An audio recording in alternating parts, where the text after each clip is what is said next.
Hi everyone, this is Roslyn with another episode of Workplace Conversation.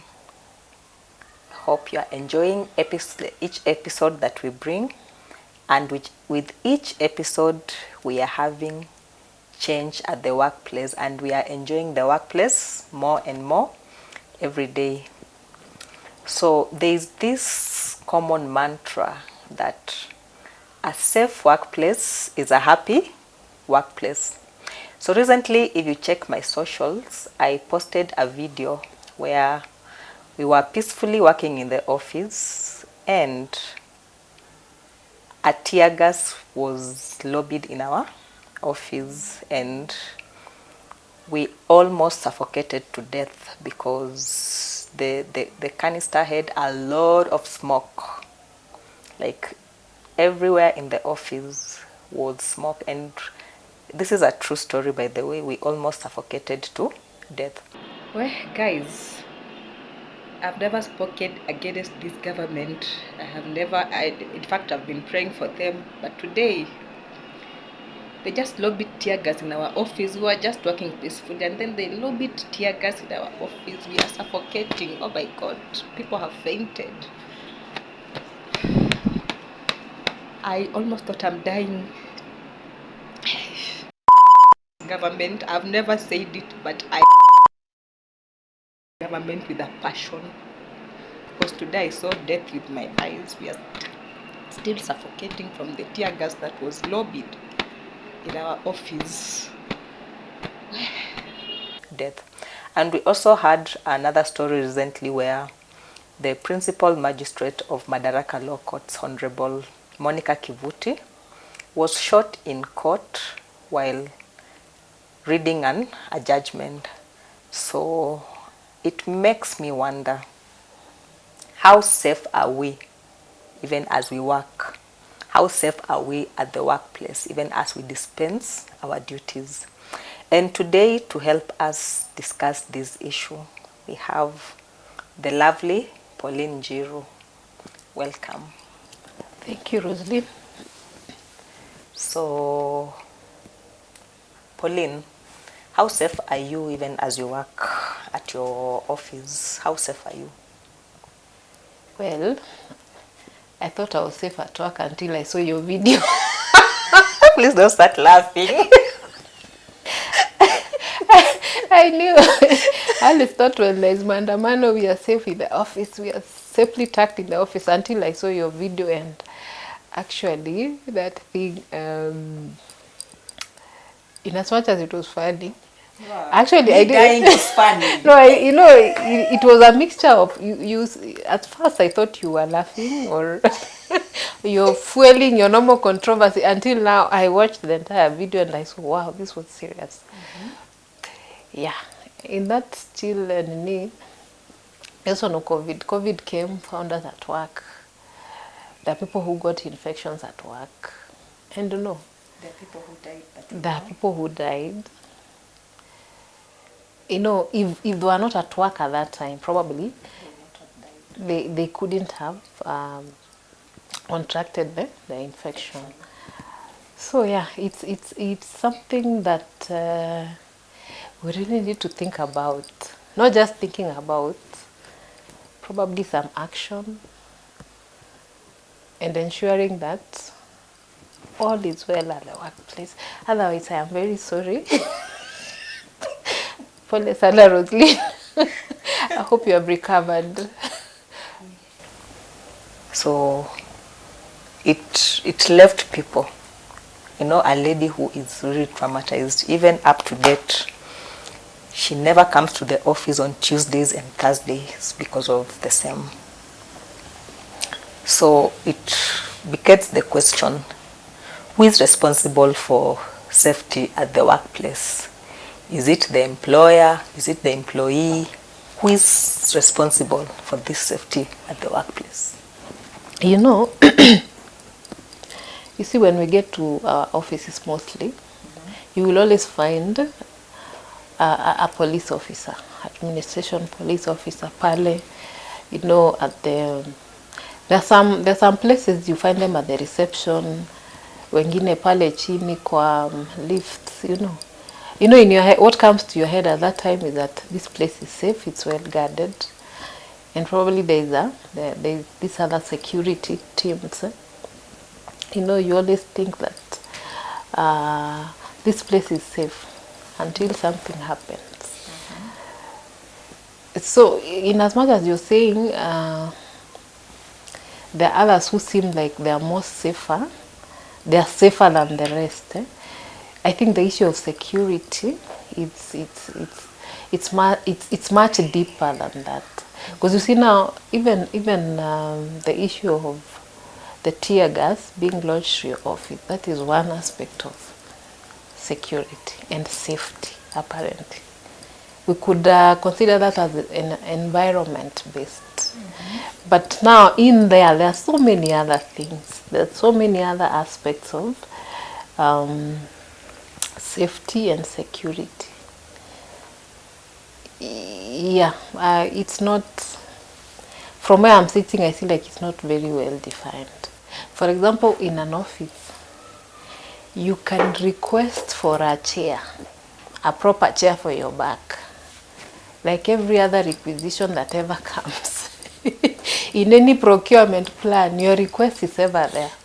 And most of the times, you find that request will wait, Till you have a back problem. Or you may never even get it because you see now the procurement is done in our offices, especially where we're coming from. It's like it appears like there are certain times when you're supposed to request for this, zinaletwa maybe at the end of the financial year, like that. For example, someone now who has a back problem, requesting for a proper chair, I find that it will take even up to 4 months before you're able to get. And chances that the chair that will be brought will be substandard. It will not be what you really, or what your doctor might have recommended. Na bado, controversy here. You might request that particular seat with another person who is deemed senior, and then they'll get you their seat. You won't get. That is also an aspect of the safety and the security. Should we have ranks in security when dealing with security exactly. matters? Ranks, should there be ranks? Ranks. Especially in government offices. I just didn't want to say government offices, but that's just how it plays. It's like,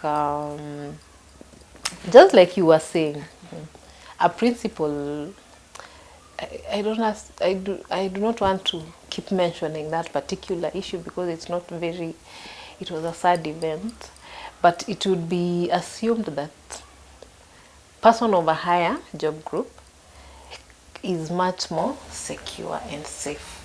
So you've made me remember something.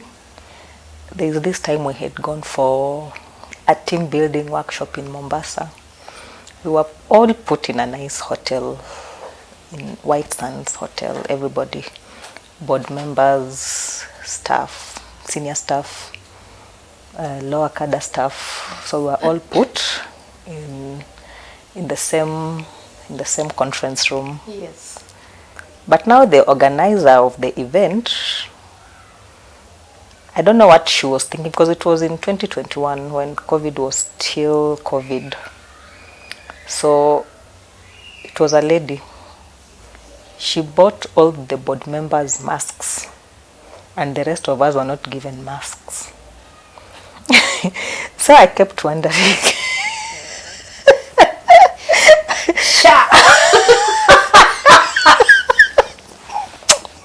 So she did a head count. Yeah, board members are like 10s. Okay, so how to? They provided the board members masks. But the rest of us, we were told, if you want a mask, you cater for yourself. So I was wondering, if at all there was COVID in that room, what would have happened, like us, because we don't have those, then we didn't have those high-ranking job groups. We are not board members. So the board members are supposed to have immunity while the rest of us can die. Nobody cares. How much is a mask? Even. Okay, the But in essence, organizer- why protect quarter of the crowd and 3/4? Who is that? Is that even protection? It makes no sense. Makes no sense at It's all. what we are saying about ranks. This thing of safety and security at work, it shouldn't be about ranks. And then another incident also, they were procuring chairs, as you're saying. So there's a standard chair that an employee is supposed to have that protects your back. So everybody was supposed to get a chair. But let me tell you, they are the bosses that got the chairs. The rest of us, Right. Just how right I was. they got us chair, but substandard. So if you're big, when you sit on that chair within 2 days, the chair is bending, it's broken. broken. So like you wonder, even the procurement guys, if you're a procurement guy, by the way, hamfanyangi poa. Kirosli. Tumefika hapo. And then there's another issue also about hospitals. Oh yeah, yes. Like a certain job group goes to Nairobi Hospital. The rest of you can go to Pumwani, Mama Lucy, or whatever you'll go. And you'll go to a hospital and they'll confidently tell you, we take from job group this to this. Yeah. And you're like, even in health, there's job groups. That reminds me of an episode, in Mombasa. I went to Mombasa and I got sick. Actually, after all that, I realized I wasn't sick. I was just dehydrated. You see the heat in Mombasa, so I think the amount of water I was taking while there, I was imagining the water that I take in Nairobi, the same amount would work for me there. So I was having these headaches. And one particular morning I went to a hospital and the first thing they asked me, what job group are you? I told them, I said, oh sorry, we only, for this particular cover, we only take guys from this job group. And I was like, okay. Yes, me and my headaches. It's very unfortunate. And my headaches. And that's discrimination. That's discrimination. And I don't think in safety there should be discrimination. Everybody should be. Yeah, the employer ought to ensure a safety environment. For everybody. No, a safety environment regardless of your job group. Because there's no, okay, I wanted to say cancer. There's no cancer for somebody in job group. Which one is the highest job group? P or what? Or let me just say P. T. There's no cancer for a person in job group P, and there's no cancer for a person in job group D. They're all cancer. So why should there be ranks? When it comes matters safety and security at work. Yeah, you find out even when people are going for, let's say, workshops, those high people are put in aeroplanes, the others are put in buses. So if you die, one will die in the air. Where you die matters, by the way. But they have died in the air or on the road. Anyway, let's go back to the question I've asked Pauline. Who is responsible for safety at the workplace? Is it the employer? Is it the employee? Is it all of us? Where should safety start? Me as Pauline, this is my own opinion. Safety, if it's in a workplace setup, the initiative, not the initiative, the lead. The employer should be the lead. By this I mean by putting up structures to take care of that particular aspect. Contrary opinion. No, before you have I clearly said this is my opinion. I have a contrary opinion. Listen, learn to listen, Roslyn.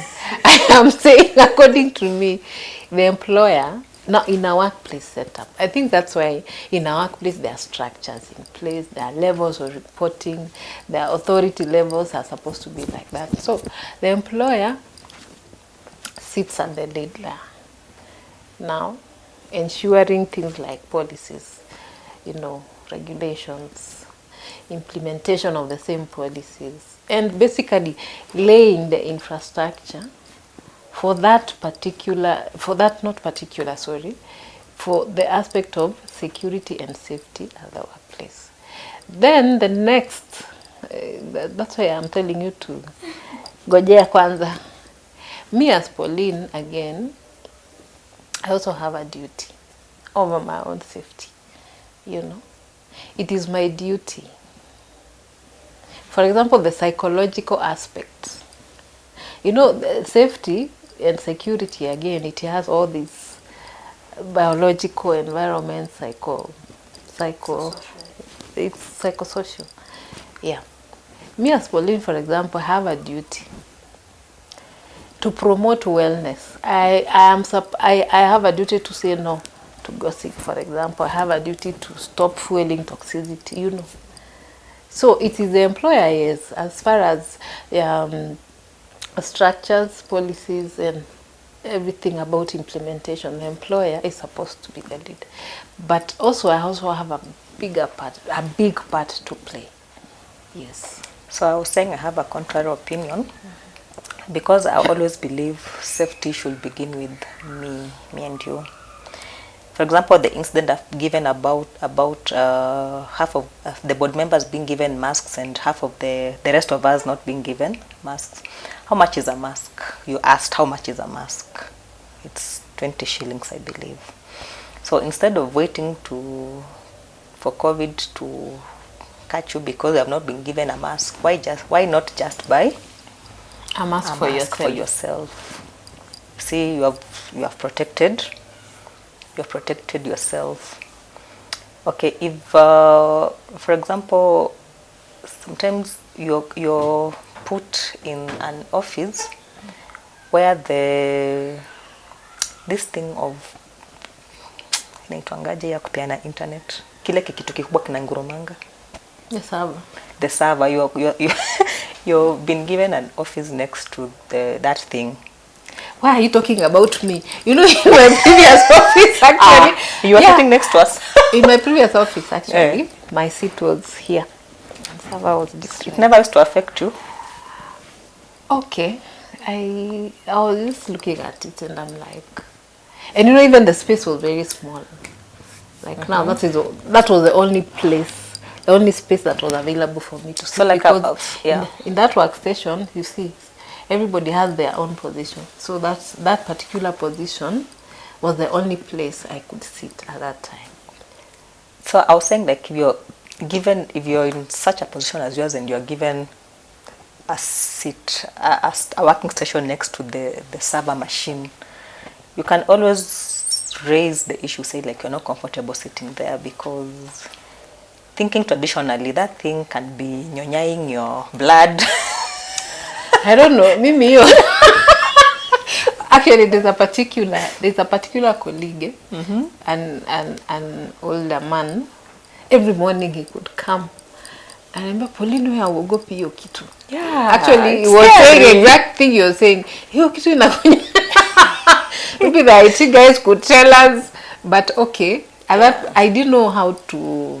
Even the noise. I didn't know how to. It's very noisy. It can even pollute your ears. Let me tell you, you know, I lived with that noise until mpaka hata sikuwa nasikia hiyo noise. Si vizuri kuzoea shida, by the way. Si vizuri kuzoea shida. But I'm also saying, you see, like what happened in your office during maandamano. So now, whose fault was it, for example? How were you even expecting that someone might just throw? No. No. It is something. Yeah, we were not expecting it. I think now there comes the employer, because so on that particular day, you know, having looked at how things have been going around, what is happening around, I think that is the day to give your employees off. I actually were given an off the next day. But that was already too late, you see. So basically what I hear from you is that the employer has the greatest responsibility in making sure that the workplace is safe. It's fitted with all these safety equipment. Some of the safety equipment are like the fire extinguishers, escape stairs, that place we assemble in case there's an incident. Like the fire assembly point. Yeah, for head counts. You're supposed to ensure that those things are in order. Yeah, but it's you know, it has to do with ventilation, cleanliness, The floor clean is not water. slippery. Yes. There's a toilet provided so that people Yes. don't get UTIs, and they're sharing one toilet, the staff and the public. Yeah. So you don't get UTIs and those infections that come from the toilet. There's enough water. That server Clean water, machine. enough clean water. Yeah, that server machine is put in a secluded place so that it does not interfere with the rest of us. Yeah. If you are in a production industry, helmets, Yeah, the safety gears. the safety gears, helmets, the aprons, the overalls, the goggles, the masks, they're in place. So basically it's there. You know, I didn't even know that a slippery floor is a health hazard. It is. I didn't know Until recently when I slid. yeah, some of those things they look like someone would see some spillage of some sort na apite, not knowing that, you know, your colleague might be passing there akiwa tu zake, or even when you're still aware of the environment but you haven't seen that particular spillage, and you'll, you know, utaanguka hapo na utaumia. And I think even for an employer who knows just how serious some of these things are, because you're supposed to compensate the employee, apparently. But some people don't know that they're supposed to be compensated, especially if you got an accident in your working area or in working hours. They don't know.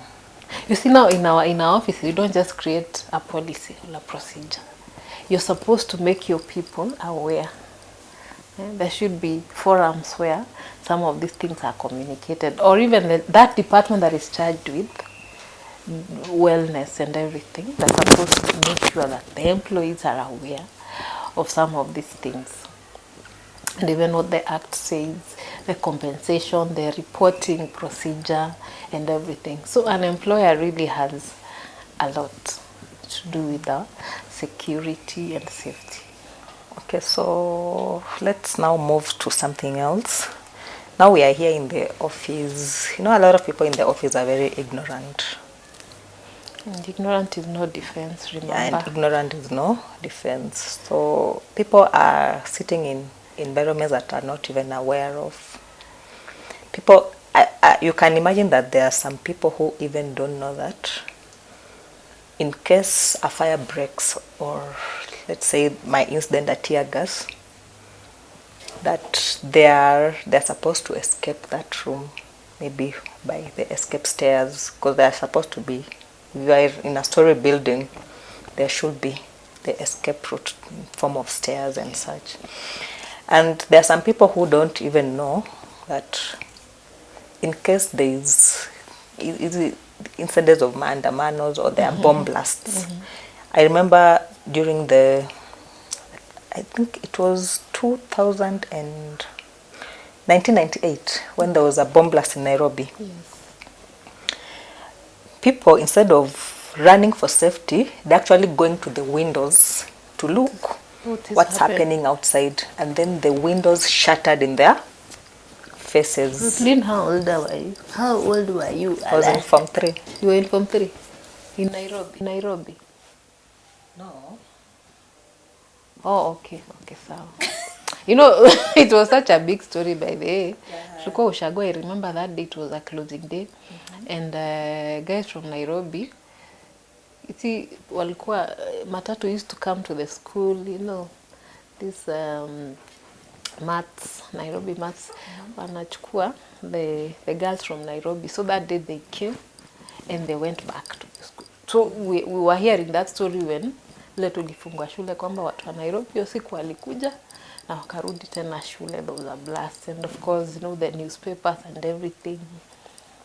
So as you're saying, yes. Yeah, so up to now, even myself, I'm not I'm not discluded. There's a word like that. No. Because even right now, when there's maandamano, Yes. I'm curious and I'll go at my window to look what's happening outside. And who knows, even that tear gas. You can actually meet with it as it's Yes, coming. and it when explodes in your eyes. So maybe I would like us to discuss some of the safety tips we can apply even at the workplace. Safety tips. Starting with that one that we have just talked about, if there's an incident, don't go looking at the window, because if it is a bomb, the window will shatter in your face and you'll just be blind for nothing. I hear they say in such incidents you're supposed to lie flat on the floor. Oh. Instead of going to look at the window, what's happening outside, you're supposed to lie flat on the floor, and those things won't, the shattered windows, the glasses won't jump on you. Guys, it's getting interesting even as we discuss this topic of safety at the workplace.